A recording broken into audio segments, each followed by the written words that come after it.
the presentation I'm going to start off with. At any point, if you have anything that you'd like to say about iOS 7, please do so. What I intend to do is just share my thoughts, really. I'm going to show you what I think to be the top 5 features, and 5 is a fairly random number, some hidden features, and then some issues as they exist. So this is my phone. Okay, so this is a live demo using my live phone that is working. So if any, I may need to yank out the projector cable at some stage if anything comes through that I don't want you to see, but I'm hoping it should be okay. So the first thing to say is quite nice that I've got some of these notifications that have come through that I'm moving, so it's harder for you to read. A little hidden features perhaps is that if you pull down Notification Center and push it back up, they've all gone. And so that's really nice, because if you're anything like me, you get lots of little notifications come through all the time, and you don't necessarily want to see them on your home screen. So if you pull down from the top, so I'm grabbing the little notification pull down at the top, pull down from the top all the way down to the bottom and then back up again, it clears all those notifications and you have a nice clean home screen again. That's not a top 5, it's just a good opportunity to show you that as a kind of little hidden feature. So the top 5 features as I see it. So you will now see my password, and I'm one step ahead. I've changed it into the very secure.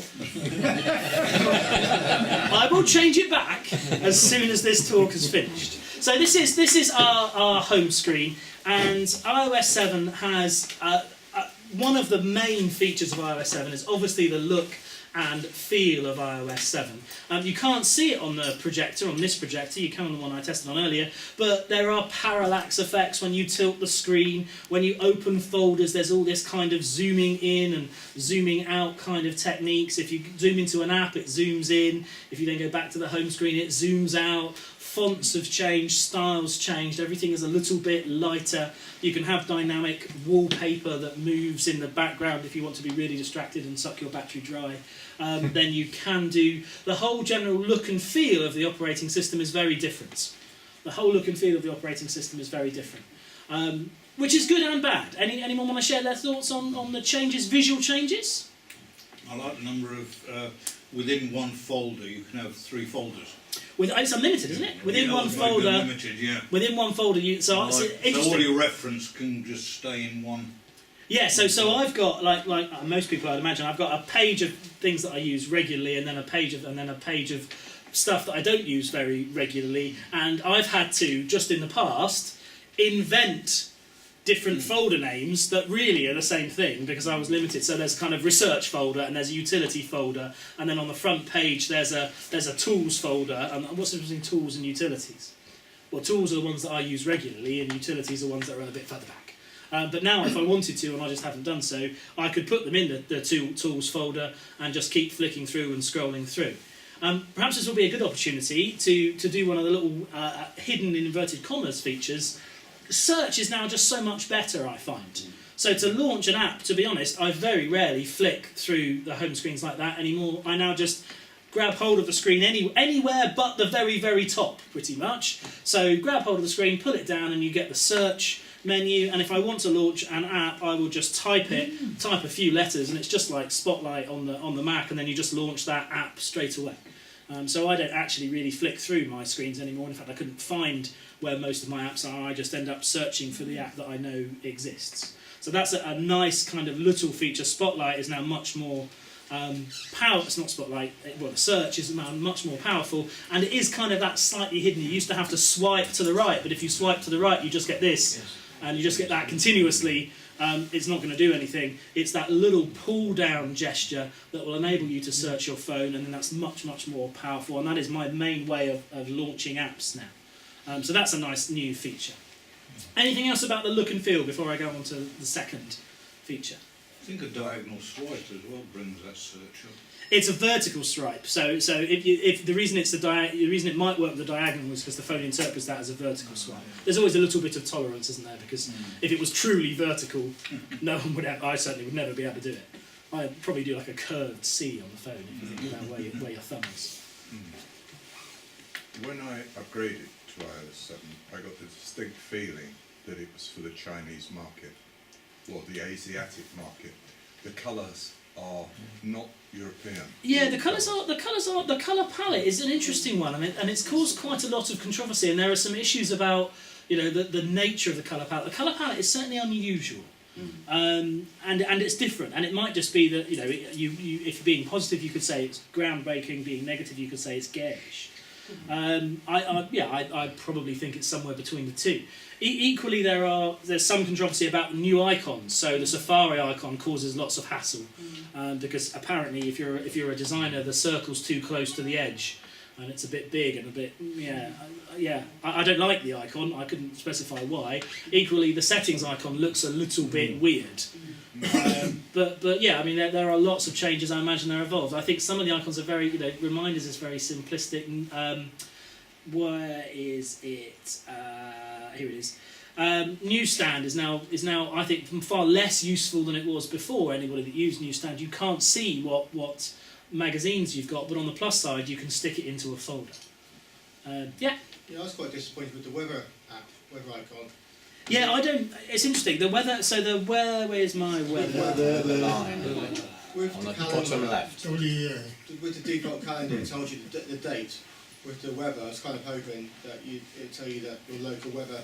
Oh yeah. Because there was an option for that, so you can see it's Tuesday the 12th today. Yeah, so the weather icon is still static. Yeah. Yeah, it doesn't.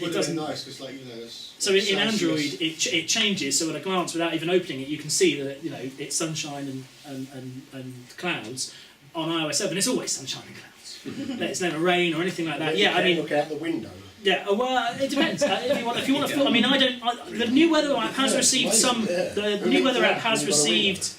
The new weather app has received some praise in its visual style, but personally, I either use the BBC weather app, which had an update today, which I think is a really nice weather app and gives you a lot more information. Met Office is quite good. Or the one that I've been using probably most recently is just a one called Weatherline, which is in the bottom corner, which gives you, and again this isn't meant to be an app peek, but while we're here, it gives you a nice kind of graphical way, but what's good about it is it gives you a rain breakdown for the next hour, and using dark sky, which is basically radar mapping of rain clouds, and it's reasonably reliable. What was that? This is called Weatherline. Weatherline. Weatherline, 2 words. But the BBC weather app is free. Weatherline is the extortionate price of 69 pence. But it's just, I just thought I'd have a play with it, and the fact that it stayed there and relegated the BBC to my organisation folder is just an indication of it. I'm quite happy with it as a weather app. So let's. On the weather, I was interested that when IOS7 went on the phone, you got the old weather app that you just looked at.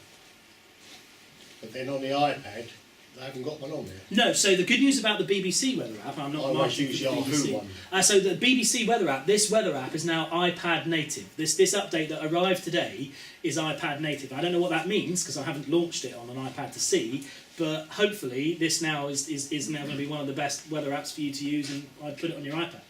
It's free. There is no iOS weather app for the iPad, as in an official Apple weather app.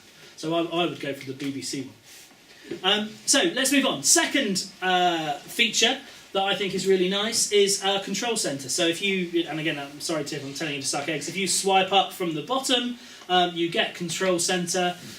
Control Center is a really nice way of turning, Bluetooth on and off. So I'm obviously just pressing it. Screen locking, putting it into Do Not Disturb, adjusting the screen brightness, which of course has no effect on the projector.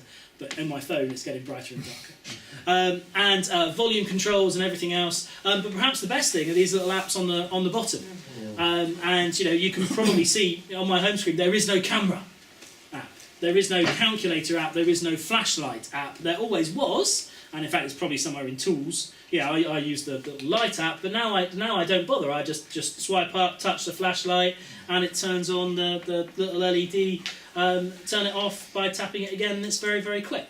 Equally the same, you launch your calculator by pressing the calculator, and you launch your camera by pressing the camera. That kind of fast access just frees up a space on my home screen that I quite like for things that are kind of utilitarian. Equally, when I want to set an alarm, you just scroll up and set the timer. And I know I can ask Siri to do this, but it's just easier to, I think, swipe up, press the button, and you're in, and you just turn your alarm on for whenever you want it, and you're done. Can you change it? No. So in iOS 7, it is not customisable. I would be very surprised if in iOS 8 or whatever, 7.5, then there is an option to change those 4 icons. But those are the same 4 icons. Those are the same 4 icons on the iPad, on the iPhone, and the iPod Touch. So at the moment, it's this whole interface is non-customisable. I'd quite like, for example, to be able to turn on tethering here, because I use my phone to tether from time to time, and I can't. I very rarely put it in airplane mode. So that in fact, I don't think I've ever pushed the airplane mode button in Control Centre. Excuse me, sir. Yeah. Does that mean that when I haven't upgraded to IOS7 yet, but when I do, that mean I'm going to lose all my previous alarm settings? I don't know. No, definitely not. No, Yes, definitely. It's simply because these must be all my previous alarms. Yeah. Okay, good. Yeah, there's no way I've put all those in since having iOS 7. So no, those must be my previous alarms. I think, unless anyone else has any. Cool. So secondly, the other thing that I'd like to talk about then is the camera has been updated and the Photos app. So I'm going to do the both together because I think people use the camera for an awful lot. The first thing to say about the camera, and apologies, is that you've now got a slightly different style, so you can now take square photos if you're feeling particularly cool and hip and stuff. You could always take panoramic photos, which again I'm not going to do. There are little filters. So you could make it look like it's an instant camera or make it black and white, etc. None of those are used because I don't think any of those are particularly a nice feature. What is an excellent feature is that now if you press either the button on the bottom to take a picture or the plus, which was always the case, there is now a built-in burst mode, which for me, primarily I use my camera for taking photos of my kids who, for a split second, both look at the camera and smile at the same time. Vast majority of the time, one's picking their nose, looking away, or whatever. Now, if they're doing something, you just leave your finger on it, and you might be able to hear it. But I haven't plugged in the sound. If you just listen,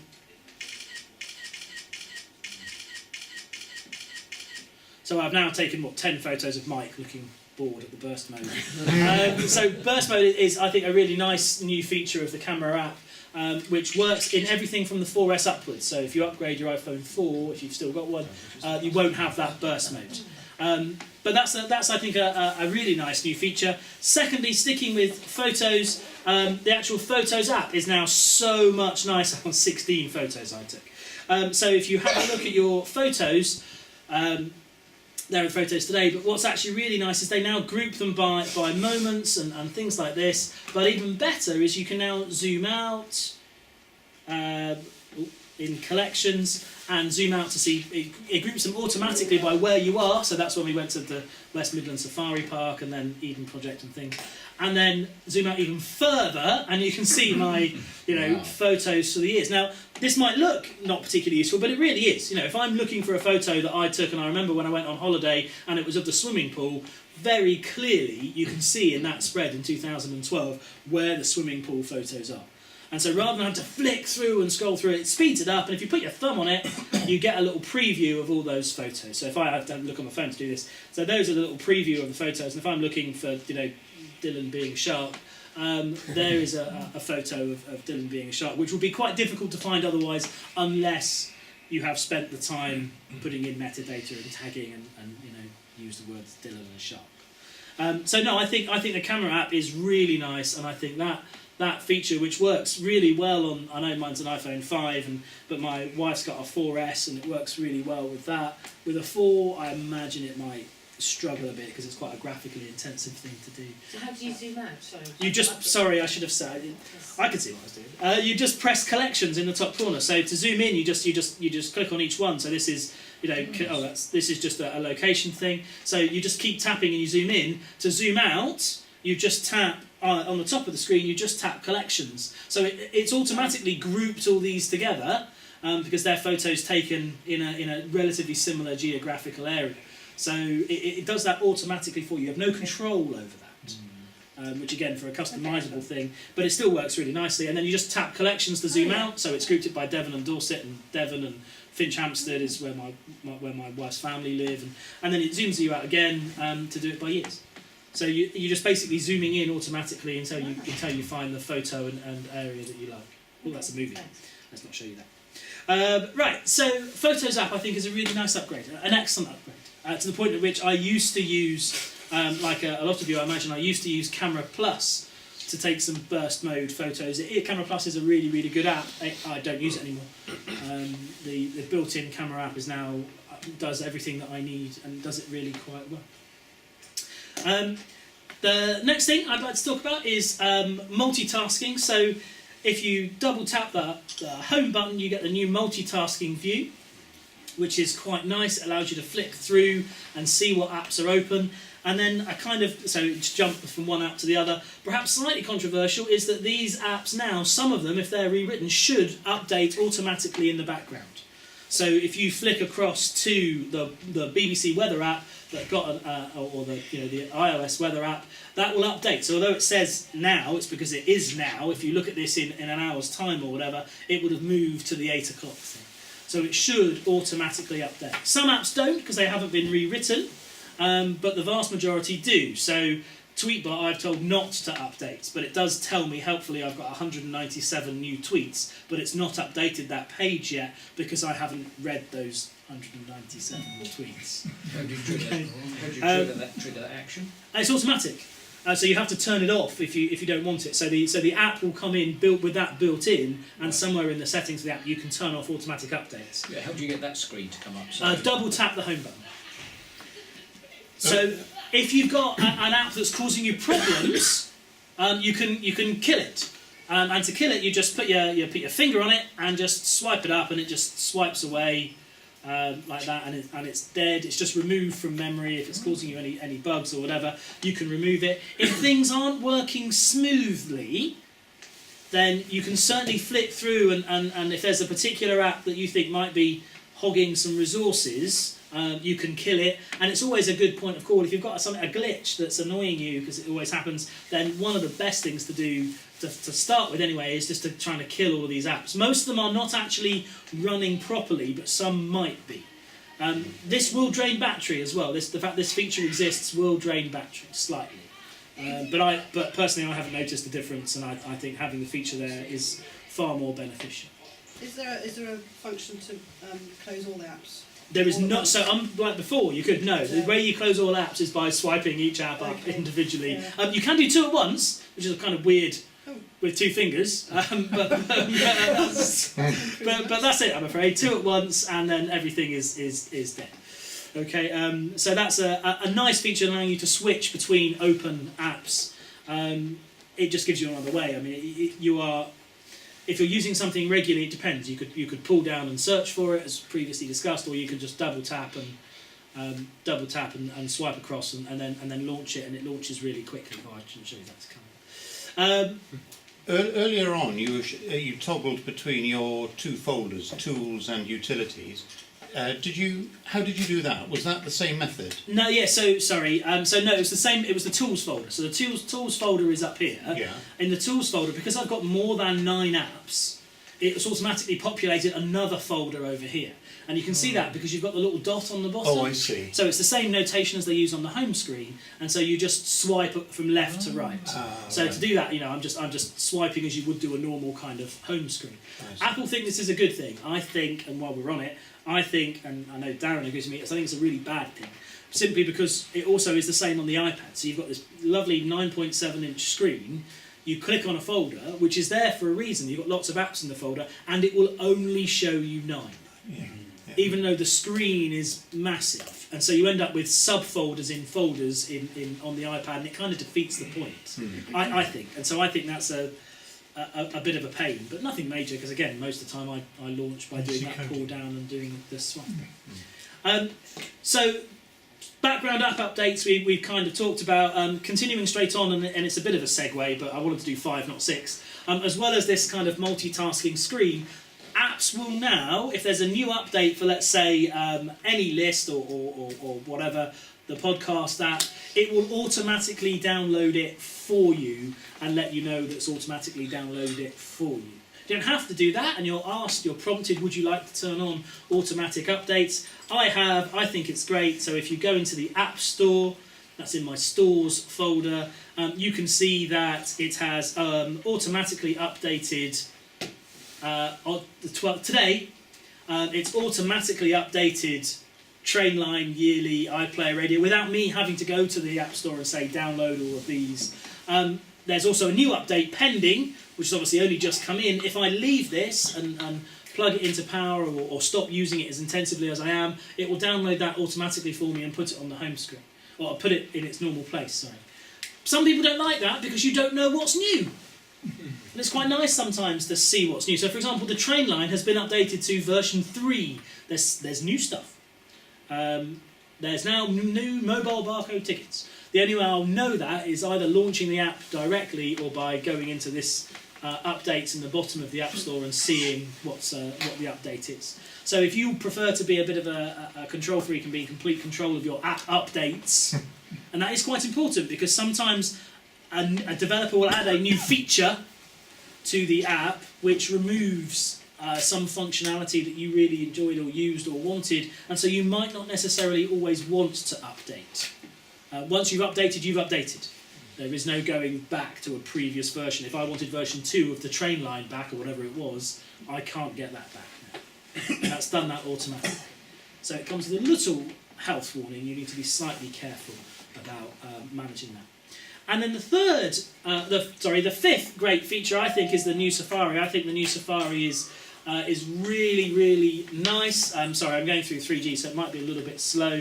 The icons take a little bit of getting used to, certainly, but I think the app itself is, I think, a wonderful update. In fact, I used to use a bit of Chrome on my phone. I now use Safari. I like the way if you just scroll up, the address bar kind of disappears. I do quite like the new, if you click on here, you've got lots of new tabs open and you can see the websites that are open and everything else, and I think that works really nicely.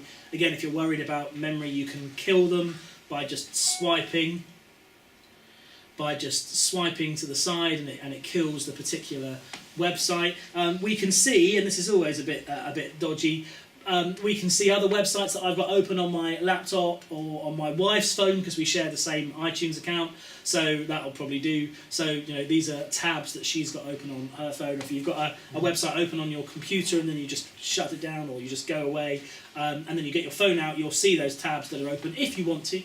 I think one of the really nice features, and this page is an excellent example for that, is the new reader view is really good. This is a page that I was looking up earlier on about a river crossing. This is the wrong one, as it happens, across the Clist on the new cycle network. It gives you lots of fluff on the page. It's not really designed for mobile, unlike the BBC app. But this little thing in the top corner here is ace. Have you clicked on this before? No. That's reader view. What happens when you click on that?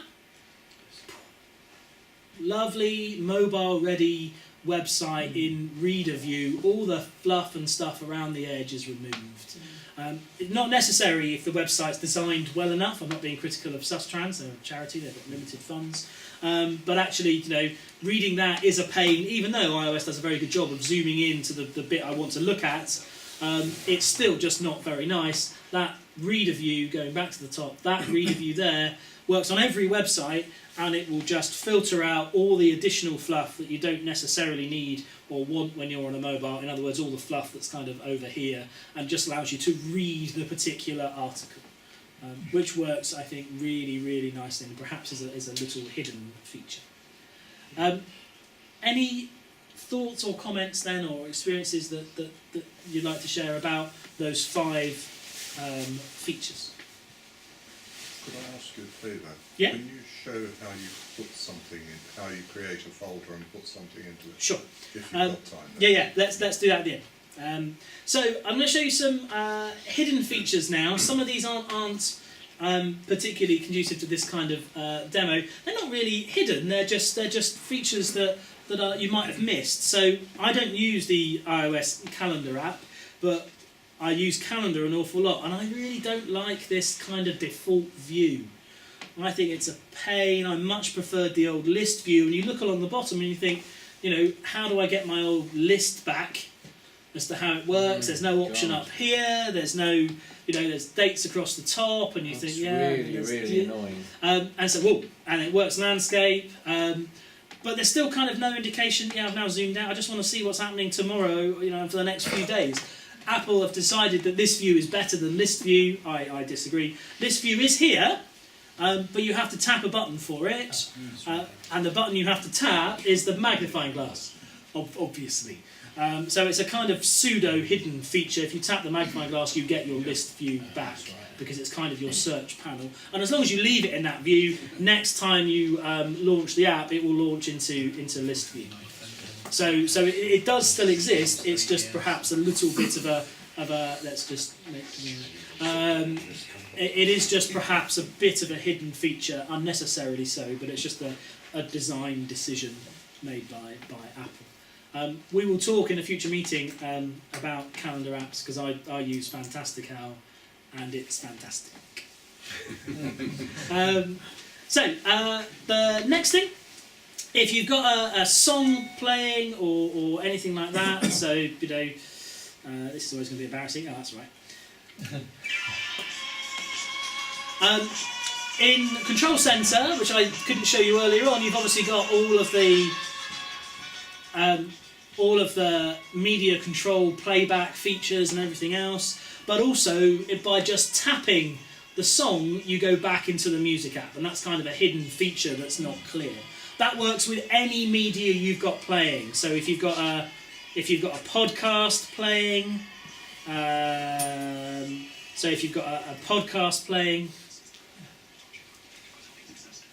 and the same thing happens just by tapping it. It will, well, the podcast is running in the background, but if you just swipe up and just tap it, it will take you back to that page. No matter what that is, whether it's Spotify or any kind of music app, a nice little hidden feature is that control panel, just by tapping the song, which isn't perhaps immediately obvious, takes you to that app making the noise on your phone. Okay, which I think is a really nice feature. The other really nice feature, which I haven't used yet, is AirDrop, which you can again see in Control Center. Apple are making a big deal of this. If I want to send you a photo, I can AirDrop you a photo, but AirDrop needs to be turned on, and people need to be around. So if anyone's got their AirDrop turned on, I'm not suggesting you do this now specifically, but here's the photo earlier on. Let's say, Mike really, you look so bored. Concentrating. Well, yeah. Here's our share button, and if you click share, you could share in any of the kind of normal ways: message, mail, iCloud, Twitter. You can copy it, you can AirPlay it, you can assign it to a contact, you can just by scrolling across use it as wallpaper, print it, etc. But anybody that's turned AirDrop on, they will feature in this list here, whether they're in your contacts or not. So if you meet someone, you want to send them a photo, or you've got friends you want to send a photo to or whatever, their name will just appear in that little list there. So Mike is in that list. Who's Mike? It's probably me. There you go. There, oh, sorry, I pointed a laser at you then. It's all right. It's low power. That's fine. So if I wanted to share that photo with Mike, all I need to do is so Alan's now on there. So you're doing it. Should be listening. So all you wanted to do to share that photo with Mike is tap, share that with Mike. Mike gets a little message say, "Do you want to see this photo?" There it goes. Mike says, "Yeah, it's a really nice photo," and that little circle is now sent to Mike. That's a really, really nice way of sending photos, I think. And it sends the full res photo. And it actually works. And it works. And if you're sorry, any Apple device that runs IOS7. Oh, sorry, any iOS device. It doesn't work with Macs yet. I was going to say. But almost certainly it will do in a feature update. So if you don't want that on, you can just turn that off. You can leave it on if you want. If you leave it on, then people can see you every time they do that. I just leave it off because it's a battery power thing, and it'll just conserve battery life slightly. How do you switch it on and off? So by touching the AirDrop, so in Control Center, so you swipe up. Are you sending each other photos? We have to confiscate these photos. So in Control Center, you swipe up from the bottom, Yes. press AirDrop. Yes. And it tells me it's on. iPhone 4. Yeah. So I'm guessing it's the first time so presumably it's a 4S and up It's not on the Oh, Android. feature. And so yeah, so this is who you want to see. So if you, gents, Turns it off, so it's on. How do I know it's on? I'll show you a sec. So if you only want your contacts to see you, people in your contacts list, then you pick that. If you pick everyone, then anyone with an iPhone will see that you've got AirDrop turned on. So if you click everyone, you know it's on because it's now lit up in the same notation as the others that are active, and it says everyone can see you. So at the moment, I am exposing myself, my phone anyway, to everybody. All that it means is, if someone tries to send me a photo, I'll get a little. Radius? It's Bluetooth effectively, so only about 30 metres. But certainly, if John was being mischievous next door, he'd be able to send me a photo if I wanted to do it. I seem to have AirDrop on here. You do, but it's not. They're not. So there's AirDrop on Macs, but there isn't AirDrop to connect iOS and Macs yet. But it's a no-brainer. It will be in a future update. Is it on the iPad 3? Yeah. Not on mine. What iPad have you got? I think it's a 3. The short. Yeah, it should be. Yeah, it should be. It should be. I mean, you need to be connected. You need to be connected to either a wireless network or be within Bluetooth range. But yeah, it should be. iPad 2? I've got an iPad 2, and I don't know. IOS7. Sorry. We'll have a look on their website. Yeah, okay. But AirDrop's really nice, I think, as a feature for sharing. It's a kind of slightly hidden one.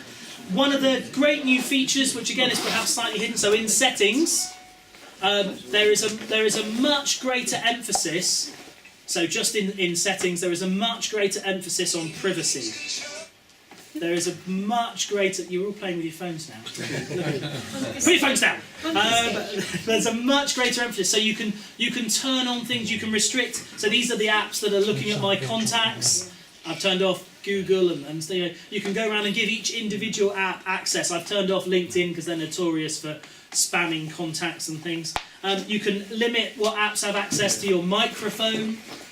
You can limit pretty much anything. You can make sure that advertising doesn't track you. Oh, it's trying to check at the moment, but I have got app tracking turned off, so it won't be able to track me as I go from one website to another. The privacy features in iOS 7 are now, are significantly updated. In the location services, you can see which apps I'm allowed to see my location, or ones that I've said no to, and you can see which apps have accessed my location recently because they have the little, which isn't a new feature actually, has a little arrow next to it. So yeah, you can restrict access pretty much to anything. It's very kind of fine grain privacy settings. Very, very good privacy settings if you want to bury down and restrict who can see what. Graham, where is the AirDrop? So AirDrop, you just swipe up from the bottom. No, not there. How do you get there? It's automatically there. No, it's not.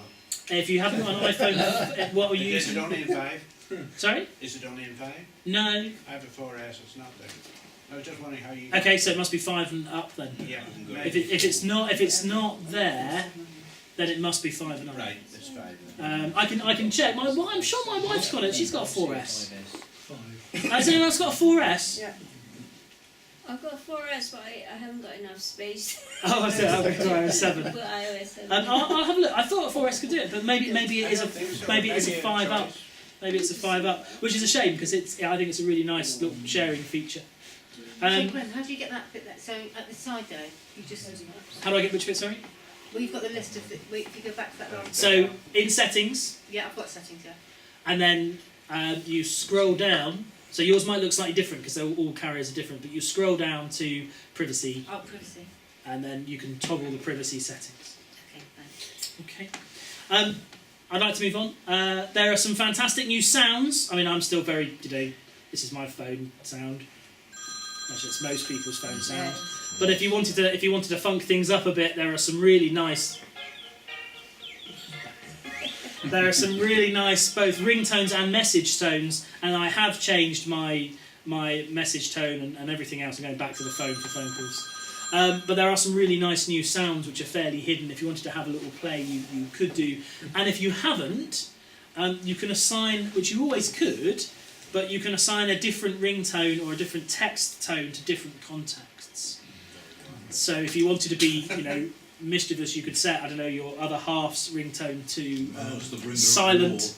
Yeah, exactly. or whatever you choose. And so, yeah. So that feature's already always existed, but it's just nice. And again, it's in that sounds settings.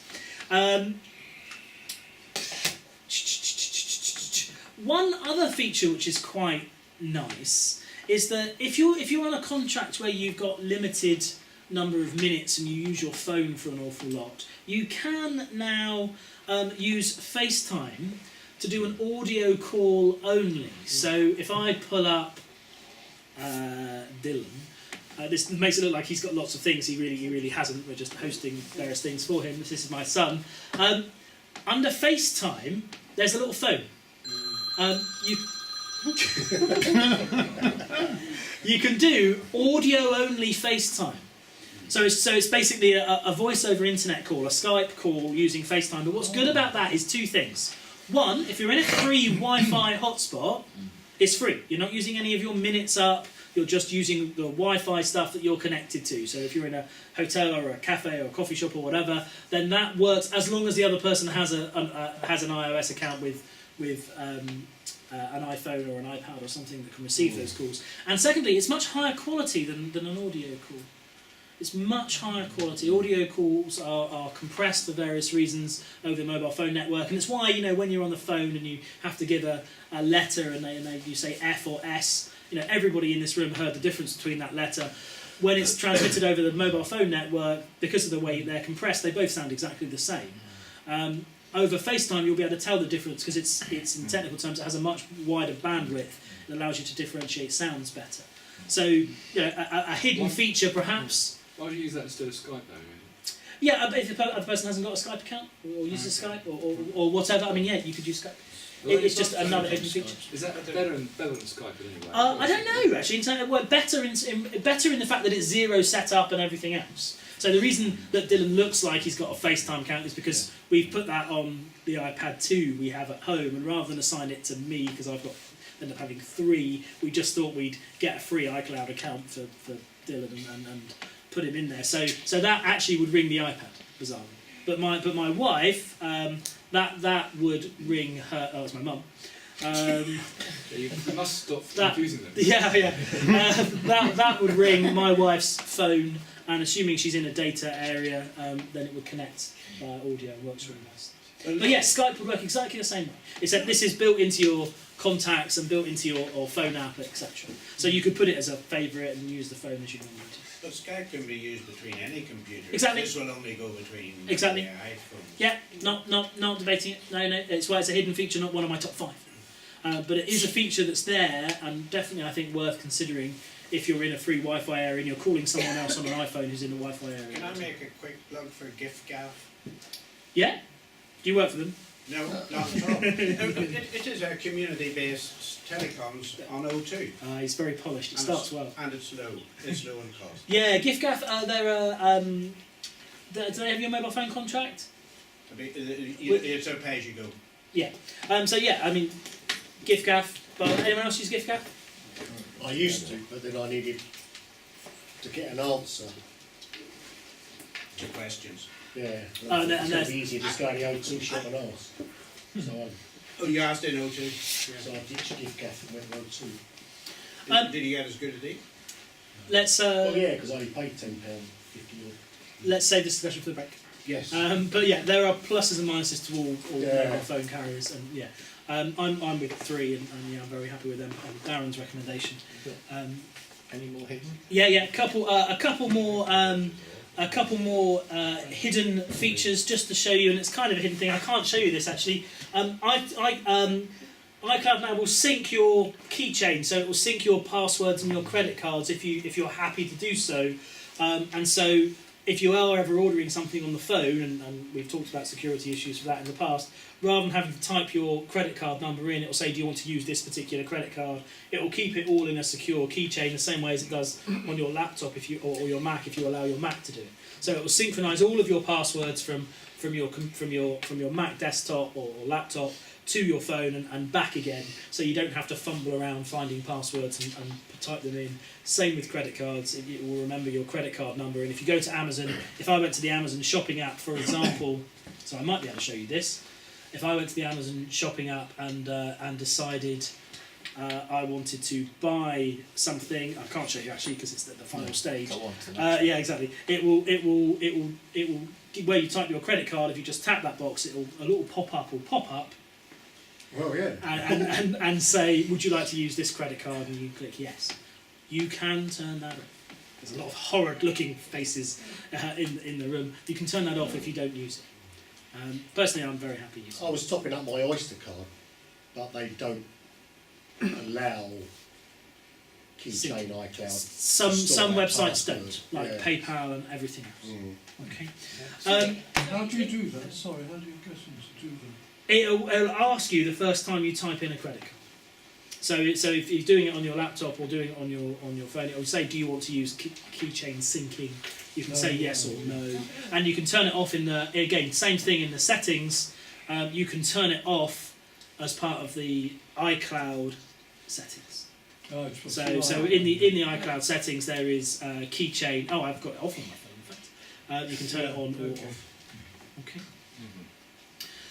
Okay, so those are the set of hidden features, or perhaps slightly hard Just to a quick one question on that.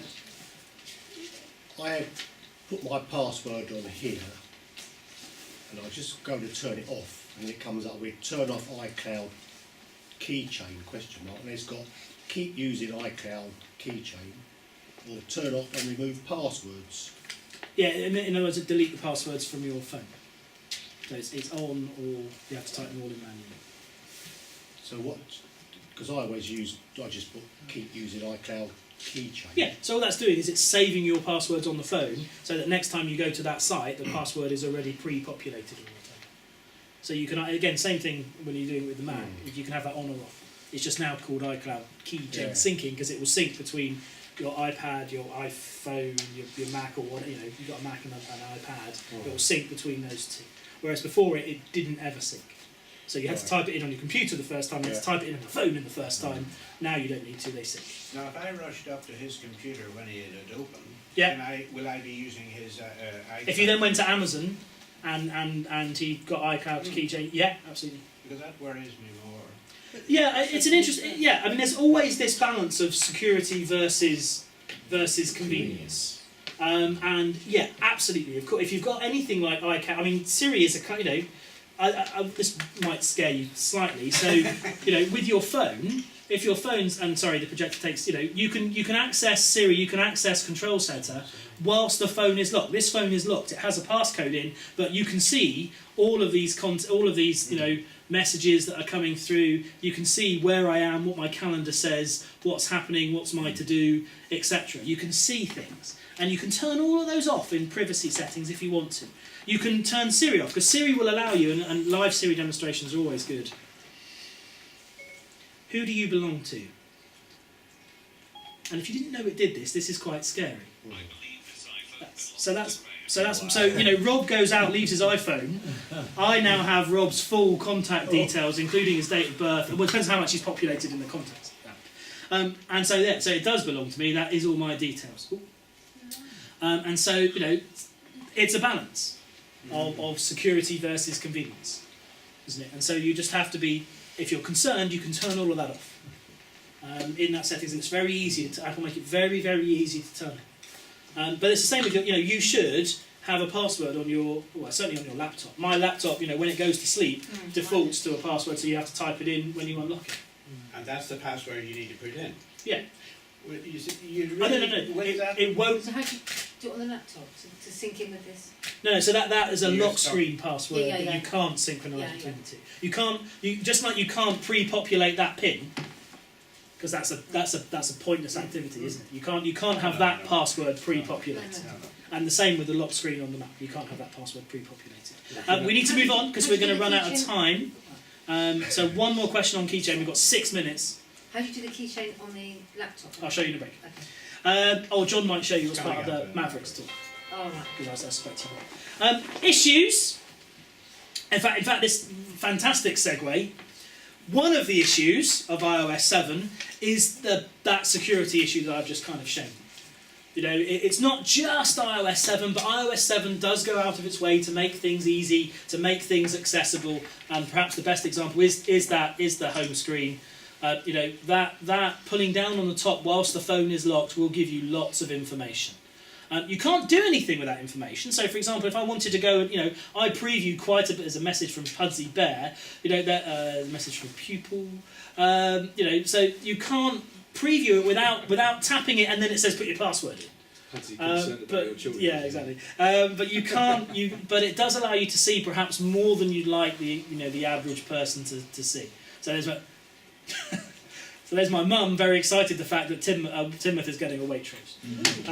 So you now all know that, even though that was perhaps a private text between my mum and I. So there is a balance, and I think iOS 7 pushes you a bit more towards the convenience versus security. You can turn all of that off. I think as a user, you just need to be aware that those things exist. The second one I've already talked about is the folders and the fact you can only put 9 in them. I think it's an issue. Also, it's a relatively minor issue, but the home button's changed. In the past, it was nice and easy for someone, like my mum. You press the home button, it always goes back to the home screen. Now, you press the home button, and it will not go back to the home screen. So, for example, let's pick an app that's easy to load. If I press the home button, she wants to get out of whether she presses the home button. She now does this. It now goes back to a folder, not the home. You've got to press the home button twice. Now that sounds silly. In the past, it was really easy, and without naming any names, although you might be able to, the first time that one of my associates used this and pushed the button, it was, how do I get back to my home screen now? How do I get back to my home screen now? I'm now stuck in this folder. There's no way to get. So there's two ways to get back. One is you either press the home button again, or you press anywhere outside of the folder. I think on the iPad it was always like that. I'd be surprised. I think it's an OS 7 feature. No, I think previously. No, because the folders used to split. The folders used to split the page apart, though, didn't they? Yeah, you just have to tap up. Okay, interesting. There's a different approach. The other thing, so some people really hate these animations, really hate these zooming in animations. In fact, some people that are particularly prone to travel sickness have reported that they get travel sick.